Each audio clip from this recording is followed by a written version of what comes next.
अस्सलाम वालेकुम सर। अस्सलाम वालेकुम सलाम। भाई कैसे हैं आप? जी बेहतर अल्लाह का शुक्र। सर, आपने क्या? मुझे बताएं कि आप यहाँ आए, आपको टिप मिली कि यहाँ एक्सपायर चीज़ें यूज़ की जा रही जी हैं, सर। तो वाकई सूरत हाल ऐसी निकली? बेसिकली जब हम लोग इधर आए हैं, इसकी इंस्पेक्शन की है। ये इंस्पेक्शन के दौरान ही हमें डिफरेंट जो इनके बॉक्सेस उनको ओपन किया गया है। जब बॉक्सेस को हमने ओपन किया है तो उसके अंदर जो मायोनीज़ है और बाकी जो प्रोडक्ट्स थी उनको मतलब कि लेट्स सपोज एक कॉटन के अंदर बॉक्स के अंदर 12 पीसेज हैं, 12 पाउचेज हैं, तो वो मिक्सिंग है, कोई 8 ठीक हैं, कोई 2 ख़राब हैं, और 2 जो बेसिकली ख़राब हैं वो भी टेम्पर्ड एमआरडीज़ हैं। टेम्पर्ड एमआरडीज़ मतलब कि डबल एमआरडीज़ हैं, एक्सपायर हो चुका है और उसके ऊपर डबल एक फ्रेश अपडेटेड एमआरडी लगा दी गई है, जैसा कि आप इसके अंदर भी देख सकते हैं। ये पाउच के अंदर भी 24/2/2024 को एक्सपायर हो जानी है और वो अभी भी यूज़ कर रहे हैं, लेकिन उसके बाद उन्होंने नीचे इसको चेंज करके अपडेट कर दिया है कि 15/3/2026 को इसकी मैन्युफैक्चरिंग डेट लिख दी है और एक्सपायरी 14/3/2027। इसको अब ये मिटाना था इन्होंने? नहीं, बेसिकली अब यही करेंगे, केमिकल यूज़ करेंगे। अब या तो ये होता है कि फार ऑफ एरियाज़ में इसको डिस्पैच कर देते हैं, या दूसरा ये मोस्ट प्रोबेबली ये होता है कि केमिकल यूज़ करके ये इसको रिमूवेबल होती है, इसको रिमूव कर देंगे। ये फ्रेश ऑपरेटेड इसको ऑपरेटेड होगी, ये मार्केट में जाएगा, जो भी कस्टमर देखेगा उसके लिए ये फिट होगी कि ये एक्सपायरी ठीक है इसकी, लिहाजा इट्स ओके। तो जब इस तरह के मामलात पैदा होते हैं, आम आदमी को कैसे पता लगेगा कि ये आपने यूज़ करनी है या नहीं करनी? आप आ गए यहाँ, इससे पहले भी ये स्टॉक गया होगा मार्केट में, मेरे जैसा आम आदमी जाए दुकान पे, उसे कैसे पता लगेगा कि ये टेम्पर्ड है? सर, एक लेमैन के लिए तो ये चीज़ें थोड़ी सी डिफ़िकल्ट हो जाती हैं। बाय द वे जब जो हम इधर पहुँचे, हमने इसका ये किया है कि जितनी भी इनकी प्रोडक्ट्स हैं, टेम्पर्ड एमआरडीज़ हैं या बाकी भी इनके और भी बहुत सारी प्रोडक्ट्स पड़ी हैं, इनके जैम्स हैं, इनके केचप, इनकी सॉसेज हैं, इनकी चिल्लीज़ हैं, या इनके मायोनीज़ है, और भी बहुत there are so many products. इन तमाम प्रोडक्ट्स से हमने सैंपल लिए हैं, सैंपल लेके हमने लैब में भेज दिए हैं फर्दर एनालिसिस के लिए, ताकि ये चीज़ वाया लैब वेरीफाई हो जाए कि इसमें फूड सेफ्टी कंसर्न है, इसमें सेफ्टी इश्यूज़ हैं या क्या स्टेटस है इनका। और इसका मतलब है कि आप ये सब देखने के बाद भी इसे लेबोरेटरी भेजेंगे? सर, बाकी प्रोडक्ट्स को, ये जो चीज़ है ये तो हम ऑब्वियसली इसको डिस्कार्ड कर देंगे। ठीक है। ये चीज़ है जिसके ऊपर जो एक्सपायर है, जिसकी एक्सपायरी टैग लगा हुआ है, इसको विदाउट एनी फर्दर इन्वेस्टिगेशन हम इसको डिस्कार्ड कर देंगे। जितना भी इसके अंदर स्टॉक होगा, जो भी इसका स्टॉक है, ऑलमोस्ट कोई 50 से 60 कार्टन्स पड़े हुए हैं इसके, ये हम सारे के सारा डिस्कार्ड कर देंगे। लेकिन जो बाकी प्रोडक्ट्स पड़ी हुई हैं, इस चीज़ को देखते हुए हम बाकी चीज़ों को भी तो इंश्योर करना है ना। बाकी जो प्रोडक्ट्स हैं उनके हमने सैंपल लिए हैं, उसको लैब में भेजा है, लैब में उसकी जो भी रिपोर्ट रिसीव होगी उसके अकॉर्डिंग फर्दर इसके ऊपर एक्शन हो जाएगा। अप टू दैट टाइम हमने क्या किया है, जितना भी स्टॉक है उसको विद इन प्रेमिस होल्ड कर दिया है, प्रेमिस को सील कर दिया गया है, ईपीओ लगा दिया गया है, इसको बंद कर दिया गया है। जितना भी स्टॉक है अब इसका फर्दर डिसीजन लैब की रिपोर्ट के बाद होगा। ये जितनी भी फैक्ट्री के अंदर आप चीज़ें देख रही हैं या बल्क क्वांटिटी में पड़ी हैं, इसके ऊपर भी एक फ्लोर है, उसके अंदर भी क्वांटिटी पड़ी है, और उसके ऊपर भी एक फ्लोर है। ये ट्रिपल स्टोरी बेसिकली बिल्डिंग है। ये जितना भी स्टॉक है तमाम का सैंपल्स लेके हमने लैब में भेजी हैं, और उसके बाद जो भी रिपोर्ट आएगी उसके फर्दर इसका एक्शन डिसाइड होगा अकॉर्डिंग टू लैब रिपोर्ट्स। इस फैक्ट्री का कोई मुलाजिम यहाँ मौजूद था जब आप आए? क्योंकि अभी तो मुझे कोई नज़र नहीं आ रहा। जी, बेसिकली हम लोग जब इधर आए हैं, जब इसकी इंस्पेक्शन स्टार्ट की, हमारे साथ इनके थे एक एडमिनिस्ट्रेटर थे, एक इनके मैनेजर साहब थे। बाय द वे जब दोबारा इसकी इंस्पेक्शन स्टार्ट की, हमने कहा है कि हमारे साथ इसको विजिट्स करवाएं, हमारे साथ आएँ, तो जो आपकी इश्यूज़ हैं, जो कोई चीज़ डिस्कस करना चाहते हैं, तो मीनवेल हमारे साथ कोई बंदा उनका नहीं आया। इस वक्त यहाँ उनका कोई बंदा मौजूद नहीं है? मेरे सामने कोई बंदा नहीं है इस टाइम अवेलेबल, ना ही मुझे कोई आके मिला है। कल ज़रूर मिले थे। उसके बाद जब ये चीज़ें स्टार्ट हुई, इंस्पेक्शन स्टार्ट हुई है, प्रॉपर तरीके से सारा कुछ देखा, उसके बाद वो सारे के सारे गायब हो गए। इनकी मैन्युफैक्चरिंग कहाँ हो रही है, हमें वो भी दिखाएं, वहाँ क्या सूरत हाल है? मैन्युफैक्चरिंग सारे इसकी बेसिकली एक अपर फ्लोर में हो रही है।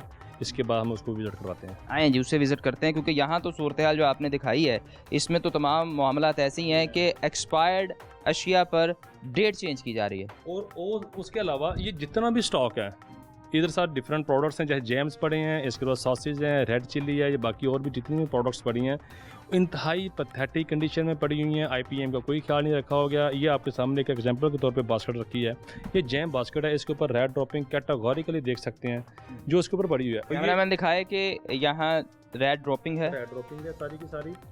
तो इसका मतलब है यहाँ चूहे काफ़ी तादाद में होंगे। In abundance, excess. बहुत ज़्यादा ऐसे आपको लाइव विज़िट करेंगे, लाइव नज़र आएंगे चूहे इधर फिर रहे होंगे। और पीछे जितना भी स्टॉक है तमाम के ऊपर ये कंडीशन सेम है जो भी जस्ट एक चीज़ आपके सामने पेश कर रहे हैं। और इसी तरह ये साथ साथ हमें दिखाते भी जाए ना, ये यहाँ दिए देखें, यहाँ अगर कैमरामैन दिखाया जी, ये मामलात हैं जी, ये खाने की अशियाँ जिसके ऊपर ये इस वक्त क्या हालात हैं, ये आपके सामने कैट शीट पड़ी हुई है इसके ऊपर बेसिकली, और ये कॉटन के ऊपर है, इसके अंदर प्रोडक्ट पैक है। आप लोग तो पता कर सकते हैं कि ये प्रोडक्ट ठीक है या नहीं, लेकिन आम आदमी, एक लेमैन, उसके लिए कुछ ना कुछ तो होगा कि वो इस बात को यकीनी बना सके कि वो जो इस्तेमाल कर रहा है वो चीज़ ठीक है या नहीं।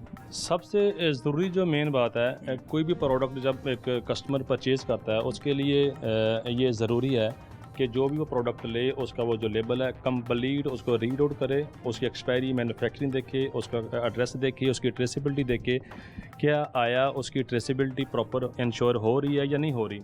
ये भी देखिए इसका मैन्युफैक्चरर कौन है, क्या कहीं मैन्युफैक्चरर का एड्रेस भी लिखा हुआ है या नहीं लिखा हुआ। अगर कोई नॉन ट्रेसेबल है, कोई डाटा नहीं दिया हुआ, कोई एक्सपायरी मैन्युफैक्चरिंग नहीं है तो उसको बिल्कुल भी यूज़ नहीं करना चाहिए। ये बताएं कि यहाँ जितनी प्रोडक्ट्स हैं ये सब रजिस्टर्ड है? नहीं, प्रोडक्ट्स रजिस्टर्ड नहीं है इनके, इसी वजह से हमने इनको होल्ड कर दिया है कि आया कि ये प्रोडक्ट के अंदर ये जो प्रोडक्ट्स हैं, आया कि जो इनके अंदर चीज़ें पैक हैं कि भी as per Punjab pure food regulations के मुताबिक हैं भी या नहीं। इसी चीज़ को वेरीफाई करने के लिए हमने लैब में सैंपल फॉरवर्ड कर दी हैं। ये चीज़ें उसके बाद मीनवाइल फॉरवर्ड हो जाएंगी। कंपनी ये रजिस्टर्ड है, कंपनी फूड अथॉरिटी में लाइसेंस बना हुआ है, रजिस्टर्ड है।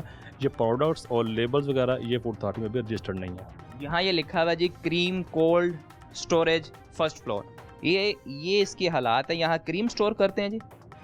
ये इनकी विप क्रीम है, इनकी बेसिकली विप क्रीम है जो डिफरेंट टॉपिंग में यूज़ होती है। जैसे हम फ्रेश क्रीम केक खाते हैं, उधर क्रीम उसके ऊपर जो बेसिकली इस्तेमाल हो रही होती है वो वाली है। इसको खोल सकते हैं हम? अभी इसको मैं बुलाता हूँ वर्कर, किसी बंदे को कहता हूँ इसको ओपन करते हैं ज़रा। क्या सूरत हाल है, ये बेहतर है?